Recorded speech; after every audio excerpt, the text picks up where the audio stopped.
들이 있어서요. 규순 병사가 이런 얘기를 했습니다. 흥미로운 것이 물론 여러 가지 얘기를 더 그 앞전에 했을 수 있겠습니다만 이현정 네. 여기가 남쪽이 맞느냐? 특히 남한 노래를 듣고 싶다라는 얘기를 했더라고요. 그러니까 지금 이제 두 가지 이야기인데요. 남쪽이 맞느냐는 이야기는 본인이 확실히 본인의 의지에 따라서 사실 남쪽으로 왔다는 것을 이제 상적으로 이야기하고 있는 것이죠. 그러니까 당시 상황을 보면 이제 본인이 아직 진술이 없었기 때문에 이제 과연 그냥 우발적인 것이냐 아니면 계획적인 것이냐 우리가 이제 의문을 가지고 있었는데 저 이야기로 따르면 본인이 남쪽이 맞느냐 물어보면 확실히 본인의 어떤 자유의지에 따라서 우리 쪽으로 왔다는 것을 이야기하는 것이고 그렇죠. 또 하나는 이제 이 남쪽 그 노래를 듣고 싶다 이야기한 것은 뭐냐면 최근에 이제 북한의 목함지뢰 사건 이후에 우리가 대북 방송을 재개를 했지 않습니까? 예. 그러니까 거기에 보면 실제로 우리가 뭐 일반적으로 일반인들은 그게 뭐 효과가 있겠느냐 이렇게 이야기를 하지만 실제로 이제 그 군 관계자들 이야기에 따르면 이게 굉장히 효과가 있다고 그래요. 특히 이제 북한 같은 경우는 전선에서 밤에 저 음악을 틀어줄 경우에 처음에는 습관적으로 하다가 그냥 상당히 익숙해진다고 합니다. 그리고 이게 사실은 사람의 감성을 자극하는 것이거든요. 특히 또 그 북한에서는 전혀 들어볼 수 없는 그런 노래와 음성 이런 것들이 반복적으로 계속되고 이게 굉장히 심리적으로 효과가 있습니다.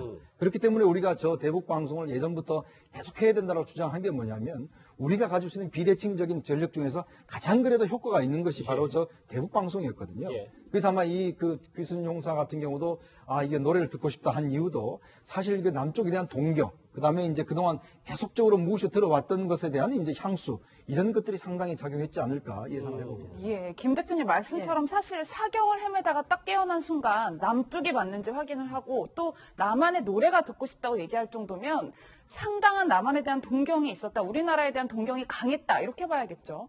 그렇게밖에 볼 수 없는 것이 지금 이 군인 같은 경우에는 DMZ하고 JSA라는 구간을 우리가 분명히 구분할 필요가 있습니다. DMZ 같은 경우는 가운데 비무장지대가 있습니다. 예. 그러면 대북 방송을 틀면 그 건너편에 있는 군인들이 듣는 것이 한계성이 있을 줄은 몰라도 예. JS는 직접 듣습니다. 그렇죠. 왜냐하면 JS 그 구간 거기에서 조금 멀지 않게 바로 마을도 있고요. 마을 방송이 대대적으로 주간엔 또 음악이나 방송이 굳이 대북 방송 아니래도 그렇게 나가는 것이 있습니다. JS 군인들은 그걸 직접 듣거든요. 그냥 그랬을 뭐 때 그 동향이 과연 얼마나 그걸 지속적으로 계속 들었다는 의미예요. 지속적으로 계속 듣고 거기에 대해서 특히 더 우리가 주목할 거는 25살. 25살이면 정확히 90년대 출생한 군인입니다. 그러면 김정일 시대 고난의 행군 시기에 출생했던 소위 우리가 말하는 장마당 세대입니다. 제가 태어났던 70년대의 그 충성 세대들하고 게임 자체가 달라요. 그러니까 북한의 새로운 그렇죠. 세대다라는 말씀이죠. 네, 새로운 세대들이 지금 북한 정권이 가장 힘들어하고 내부에서도 가장 골치 아픈 문제가 바로 이 장마당 세대들. 이 장마당 세대들이 지금 북한군 안에 이제는 노장이 된 겁니다. 이미 70년대, 80년대에 출생했던 그 충성 세대들은 이미 이제는 제대를 다 됐습니다. 근데 그 제대된 군인들도 고향에 배치돼서 제대로 고향에 배치 못 받고 무리 배치로 가서 살기 힘들어서 막 뛰쳐나오고 이런 과정을 다 반 사람들이거든요. 그런 장마당 세대들이 과연 그 충성심이 간단한 충성 세대들보다 약한 그 충성심이 대북 방송을 하나 젊은 층들이 우리 젊은 혈기들이 그 음악에 대한 자유 그것을 여기서 바로 느꼈다는 거고 그것을 누구한테 표현 못하고 스스로의 그 동량을 쌓았다는 걸 의미하고요. 그리고 더군다나 저는 계속 이 군인을 운전병일 가능성이 높다고 계속 주장을 했던 이유가 예. 북한에서는 차량을 본인이 직접 몰지 않고 대리를 누가 못 몰게 합니다. 예. 양아버지가 사단 정치위원일 때에도 사단 정치위원 차량 운전수가 아프게 되면 한 달 동안 세워두는 한이 있더라도 그 차량을 안 움직입니다. 알겠습니다. 예. 판문점 그 전 구간을 총격이 없이 거기까지 끌고 들어왔다는 거는 운전병이 아니면 그 통과가 어렵다는 의미거든요. 그렇기 때문에 운전병일 가능성일 때에는 비리라던가 불법적인 일을 가장 알겠습니다. 많이 저지르기 때문에 한국 드라마나 음악 여기에 접촉할 시간과 여유가 상당히 많았다는 걸 의미하겠죠. 지금 북한을 이끌고 있는 20대 중후반의 남성들이 신세대고 장마당 세대 그러니까 한국 문화를 더 흡수가 빠르다 뭐 이런 얘기를 하셨는데 김규 교수님도 JSA 뭐 전방에 근무를 하셨을 때 네. 물론 뭐 지금 노래 목록이 나올 거예요. 대북 방송 노래 리스트를 보면 뭐 대부분 우리가 잘 알만한 걸그룹들의 노래들이 이제 북한을 확성기를 통해서 울려 퍼지는 건데 그러게요. 이 귀순병사들에게는 상당한 효과가 있나 봅니다. 예, 이게 그 전선으로부터 20km까지 전달이 되거든요. 그리고 북한도 맞방송을 하지만 우리 확성기 송량이 좋고 북한보다는 우리가 장시간대를 틀고 고정식이 없을 때는 이동식을 투입해서 사각지대에는 또 집어넣어서 방송을 하겠는데 첫 번째 그 북한군 병사들이 말을 잘 듣는 게 일기예보가 북한보다 우리가 정확합니다. 예. 예를 들면 뭐 지금 잠시 후에 오후부터는 비가 내리니까 북한군 병사들을 빨래 넣은 거 있으면 걷으십시오. 그러면 여전히 안 걷으면 비가 내리거든요. 예. 이런 게 몇 차례 되고 나면 어떤 걸 신뢰하겠습니까? 거기다가 이제 노래, 그 다음에 드라마 같은 거 얘기할 때 빠지면 좀 왕따가 된다 그러더라고요. 그래서 이 주된 원리 한 장마당이 한 400개 되는데 보따리를 중국에서 물건을 들여올 때 우리 드라마 같은 USB 또 뭐 우리는 DVD라는데 ABD 이런 중국에서 나온 이런 것들을 들여오기 때문에 보는 거죠. 김 교수님, 예. 예. 그러면 이게 저런 뭐 날씨, 뭐 5분 뒤에 비 오니까 당신들 빨래 걷어라라든지 네. 걸그룹 노래 틀은 게 아니라 마지막에 분명히 무슨 대북방송 메시지가 있을 거 아니겠습니까? 그렇게 하면서 이제 마지막에 우리 체제의 우월성과 김정은 독재 정권의 그 잔악성, 사람 죽이고 뭐 그런 거, 통 거기서는 못 들었는데 뭐 장성택이 숙청됐다든가, 뭐 누가 어떻게 됐다든가, 이러고 병사들이 알게 되는 거죠. 예? 그러니까 근데 일기예보도 맞고, 걸그룹 노래도 좋고, 또 탈북자 온 사람들이 김 대표가 3만 명씩 되니까 들은 소식도 있고, 장마당에서 본 것도 있고, 그러니까 이제 뭐 우리 쪽은 거짓말이고 대북 여기 방송이 맞겠다. 이런 저기들이 자꾸 가는 거예요. 벌써 이 사람은 한 8년 차 정도 되니까 8년 동안 들었다는 얘기 아니겠습니까? 예. 김 대표님, 사실 이 오모 병사가 깨어나자마자 노래가 듣고 싶다라고 하다 보니까 이 대북 방송이 귀순에 굉장한 영향을 미쳤다. 이런 추측들이 나오고 있어요. 그거에 대해서는 우리 탈북 군인 출신들이 더군다나 가장 많이 이 대북 방송 정말로 엄청난 효과가 있다라고 이미 증언을 했고 저 역시도 2013년에 6개월 동안 대북 심리전 방송 6개월 동안 실시했댔습니다.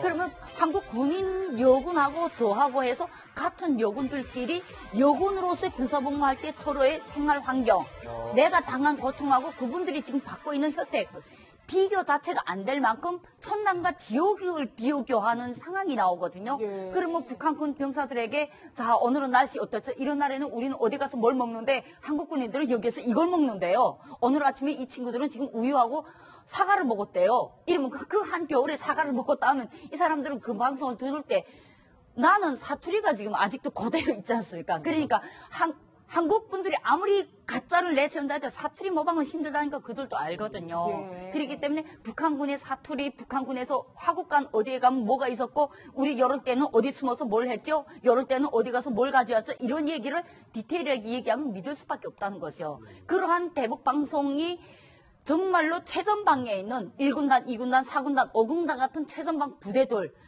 민경, 여기 경무 이러한 알겠습니다. 최전방에 있는 군인들에게는 심리적인 타격이 몇 배로 강하다는 걸 우리가 알 수 있다는 거예요. 예.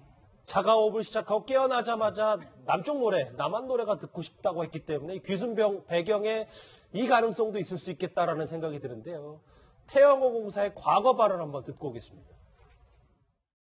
북한에서 있을 때 제일 한국으로 오기로 결심하고 저한테 힘을 주었던 게 뭔가면 이미 저보다 먼저 한국에 와서 활동하고 계시는 이 탈북민들이 이 활동이 저한테 정말 큰 도움이 되었습니다. 이만가 프로그램이라든가 그 다음에 그 모란봉 클럽 탈북민들이 활동하고 있는 거는 100% 다 봅니다. 아, 가서 도대체 어떻게 사는가. 탈북민들이 생활을 그린 영화나 드라마 같은 거는 북한에서 1순위입니다. 예, 뭐 태영화 공사가 언급한 이제 만나러 갑니다는 저희 채널A의 대표 프로그램이기도 그렇죠. 한데 이런 문화 콘텐츠가 귀순에 영향을 미친다는 거잖아요. 네. 사실 이번에 제가 이제 북한군 기순 용사를 통해서 볼 수 있는 게 뭐냐면 일단 이 신체적 상황을 보면 상당히 대북 제재가 상당히 영향을 미치고 있구나라는 걸 좀 느낄 수가 있을 것 같아요. 그 신체 보면 상당히 이제 그 지금 옥수수밖에 못 먹고 그렇죠. 그다음에 굉장히 몸 상태가 좋지 않은 걸 보면 그래도 환경이 좋다라는 JS 병사까지 이 정도면 사실 내륙에 있는 병사들은 어느 정도일까라는 걸 추측해 볼 수 있는 것이고 그러게요. 또 하나는 이제 이 뭔가 대북 심리전의 영향들 이게 상당히 그래도 효과가 있다. 왜냐하면 남북 협상을 이렇게 하면요. 북한에서 주장하는 게 뭐냐면 이 대북 심리 방송 제발 좀 그만둬라라는 이야기를 많이 합니다. 그리고 대북 전단 뿌리는 거 그만둬라는 이야기 많이 하거든요. 그리고 지금은 이제 요즘은 대북 전단 이런 데 보면 주로 USB를 많이 하지 않습니까? 최근 또 BBC가 이제 대북 북한 쪽을 향해서 방송을 시작을 하고 있습니다. 그러니까 그런 걸 보면 실제로 이런 매체를 통해서 북한 사람들이 가지고 있는 이 정보에 대한 갈증, 또 이 자유세계에 대한 갈증, 이런 걸 상당히 풀어주는 효과가 있거든요. 그래서 저는 그래서 대북에 우리가 뭐 여러 가지 활동도 한다고 하지만 실제로 북한에 대한 심리전, 이 부분을 정말 저는 강화할 필요가 있다고 봐요. 그리고 북한에 대한 방송이라든지 예. 이런 걸 강화함으로 해서 실제로 북한 내부의 변화를 일으킨 데는 이번에도 드러났지만 상당히 효과가 있다는 게 증명이 되는 것 같습니다. 알겠습니다.